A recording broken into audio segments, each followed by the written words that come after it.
At first, Lila Mercer thought there had been a mistake. She slowed near the long walnut table and looked again at the place cards arranged beneath the low gold light of the drawing room. Her husband's name was where it always was. His father's seat was still at the head. The advisory chair was to the left. And in the chair Lila had occupied at every legacy retreat for the last 4 years, there was someone else's name. Amara Vale. Lila didn't move, didn't speak, didn't even let the expression on her face change. Because sometimes the first moment of betrayal does not feel like pain. It feels like disbelief, like your mind refusing for one strange second to accept what your eyes have already understood. Around her, glasses clinked softly. Staff moved through the room with silver trays and practiced silence. Someone laughed near the fireplace. Rain breathed against the tall windows of Blackwater House. No one looked surprised. That was when the truth began to settle. This had not just happened. It had been arranged.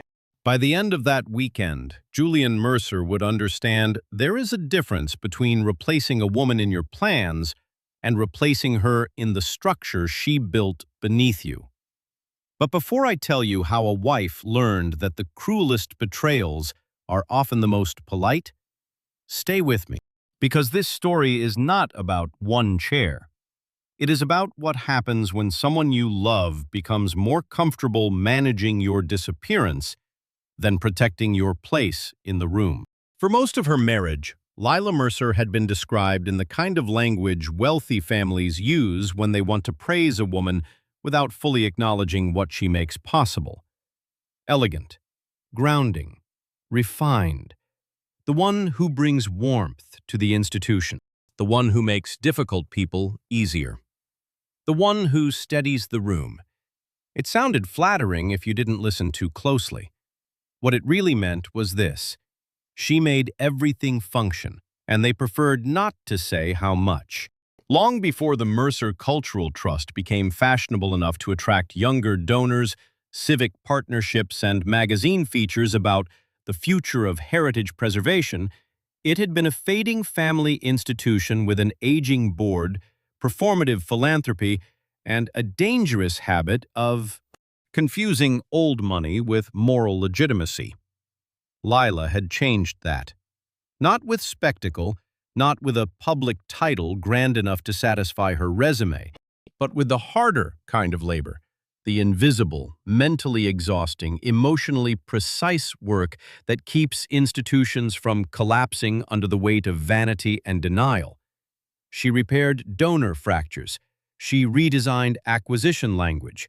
She saved a public archive partnership Conrad Mercer had nearly ruined through arrogance.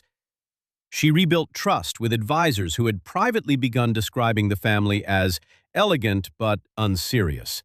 And perhaps most importantly, she understood something the Mercers never had. Legacy is not what powerful people call themselves. It is what remains standing after they have made all their mistakes. When Julian first met her, that was what he loved, or seemed to. He had been easier then, softer around the edges, still capable of looking at Lila's mind with wonder instead of measuring it against his own reflection. At a museum dinner years earlier, after watching her calm a spiraling dispute between two donors with nothing but patience, precision, and one devastatingly well-timed question, he had leaned toward her and said, almost boyishly, "You make chaos feel embarrassed for showing up." She laughed. He looked relieved. And for a while, their life together felt like one of those rare adult romances built not only on chemistry, but on recognition. He listened. He asked what she thought before making decisions. He corrected people when they overlooked her. He admired her without yet needing to reduce her. That was what made the later years so difficult to name honestly. Because love does not always die when tenderness disappears. Sometimes it dies when tenderness remains, but only in private, where it costs nothing. The Mercer family had never been openly cruel to Lila. That would have made the moral architecture simpler. Conrad Mercer, Julian's father, liked her very much in the way men like him like competent women they can rely on without being forced to reorganize their worldview around them. He called her remarkable. He sought her counsel in moments of institutional risk. Then, when the crisis passed, he spoke about outcomes as if they had emerged naturally from Mercer leadership. Julian's mother, Evelyn, was subtler. She had mastered the graceful violence of social hierarchy decades before Lila entered the family. She knew exactly how to diminish a woman while sounding as though she were honoring her. "Lila gives this place a soul," she once said at a winter donor luncheon, smiling softly as if she were placing a flower in someone's hair. "She has that rare gift of making serious work feel human." Everyone loved that line. Lila smiled too. But on the drive home, something about it stayed with her. Because soul was beautiful. Human was beautiful. Warmth was beautiful. And yet none of those words named authorship. None of them named strategy. None of them named the reality that when the trust almost collapsed 2 years earlier under a financing misstep and a donor revolt, it had been Lila, not Julian, not Conrad, not the board, who had quietly rebuilt the thing from the inside out. That crisis had changed more than anyone understood. The Mercer Cultural Trust had been one leaked audit away from becoming a public embarrassment. Donors were nervous. An advisory council member had threatened resignation. A city partnership was freezing its collaboration. Conrad wanted to handle it the way men of his generation often do, by sounding more certain than the facts allowed. Lila knew that approach would destroy them. So she built something else, a continuity framework, legally boring, strategically elegant, strong enough to protect the trust from exactly the kind of leadership distortion that powerful families always believe will somehow exempt them. Inside that framework was a dormant override mechanism, temporary, conditional, silent, activated only if institutional integrity was threatened by misrepresentation, fiduciary neglect, or governance abuse tied to leadership conduct. Conrad signed it because there was no alternative. Julian trusted it because Lila wrote it. The board approved it because they were too frightened not to. And then, once the danger passed, everyone behaved the way they always did. They praised Lila as stabilizing, then slowly repositioned her as supplementary. That was the real pattern of the marriage. Not one great betrayal, 1,000 minor permissions. A donor would thank Julian for language Lila had drafted. A trustee would compliment Conrad on a recovery strategy Lila had personally designed.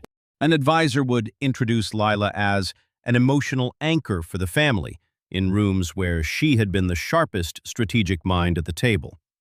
At first, she corrected these things gently, then privately, then less often. Not because they stopped hurting, because she grew tired of sounding like the only person who believed truth should matter before it became convenient.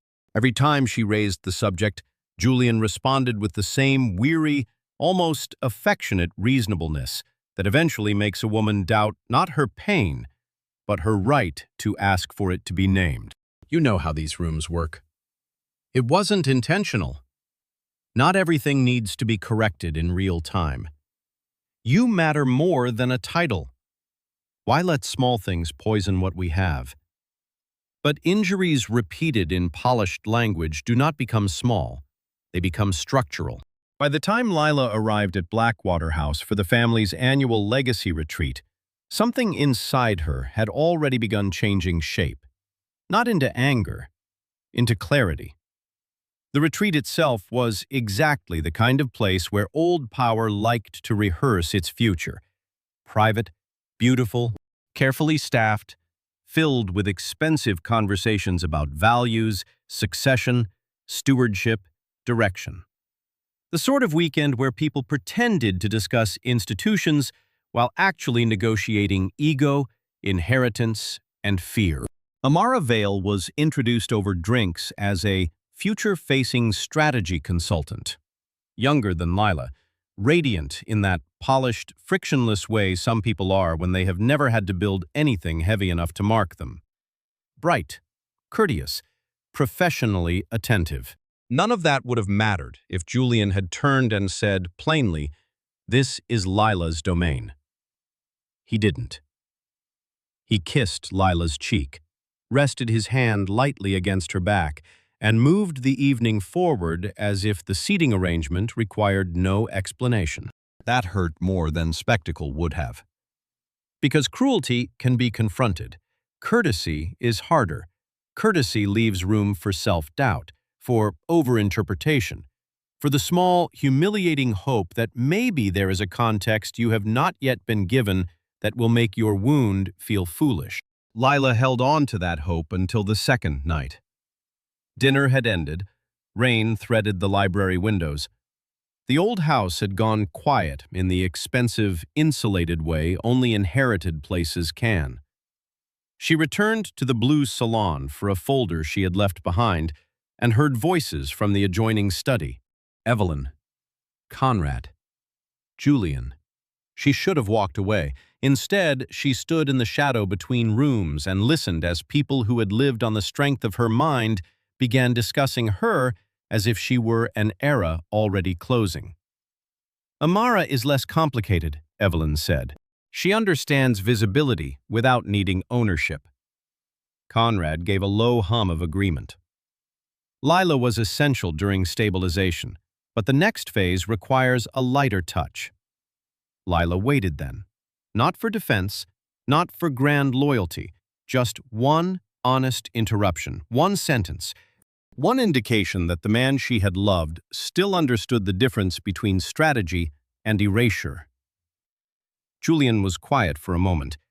Then he said, softly, "She was right for what we needed then." Then. It is a small word, almost gentle. But there are words that do not wound because they are loud. They wound because they finish a sentence your life has been afraid to hear. Lila stood very still, not shattered, not hysterical, not even angry in the way movies like to imagine. She felt something colder, recognition. Because if Julian had openly betrayed her, she might have fought for the marriage a little longer.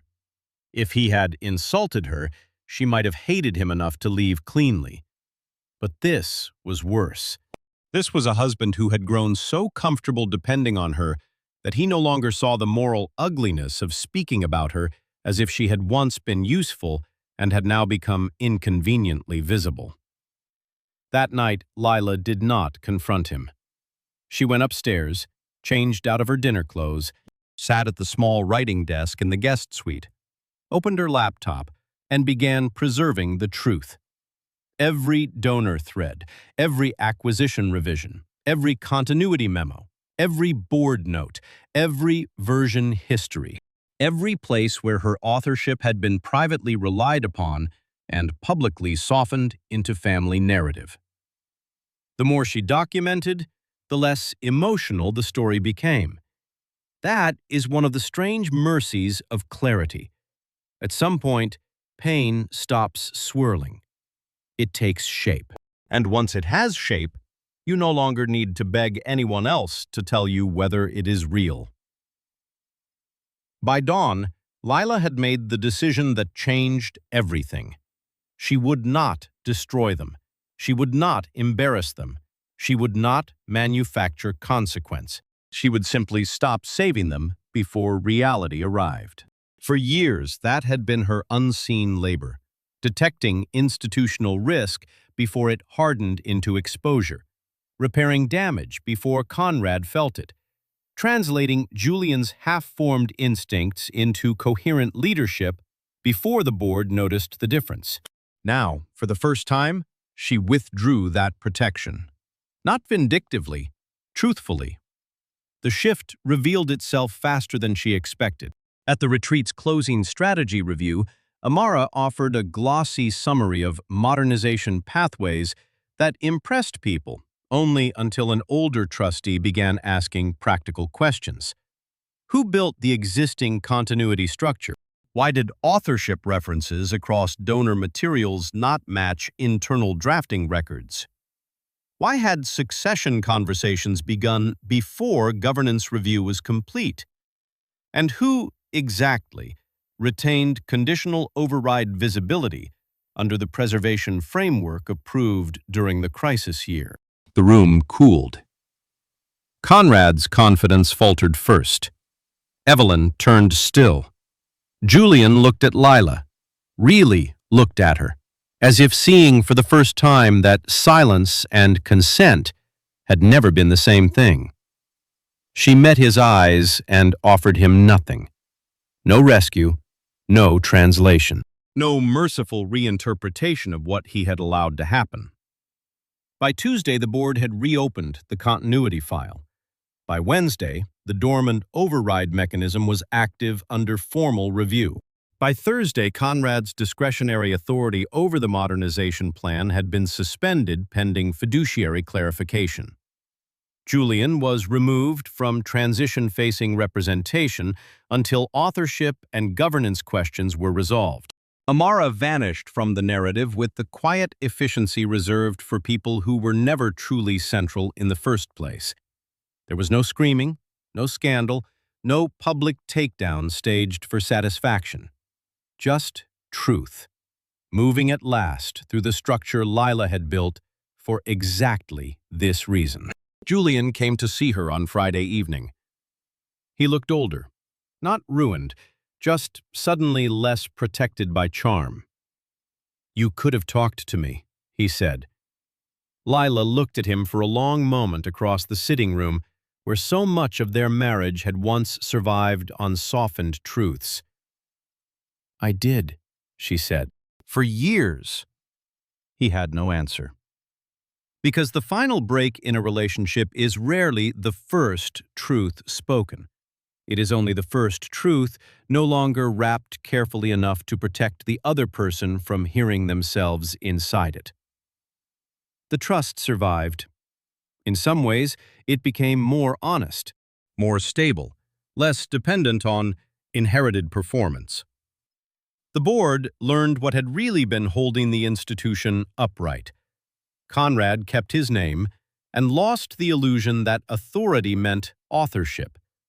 Evelyn kept her grace and lost her ability to arrange the future through social instinct alone. And Julian? He was left with the hardest knowledge of all. He had not lost Lila in one dramatic moment. He had lost her gradually. Every time he let the room absorb her labor without correction, every time he accepted the comfort of her silence, every time he confused being loved by a capable woman with having the right to stand on what she made possible. But Lila's story is not powerful because she won. It is powerful because she changed. She did not become harder. She became truer. She stopped confusing usefulness with intimacy, stopped believing dignity would arrive as a reward after enough patience, stopped helping people write her into the background simply because she knew how to endure elegantly. And maybe that is the part worth remembering. Love does not die only when people betray each other loudly.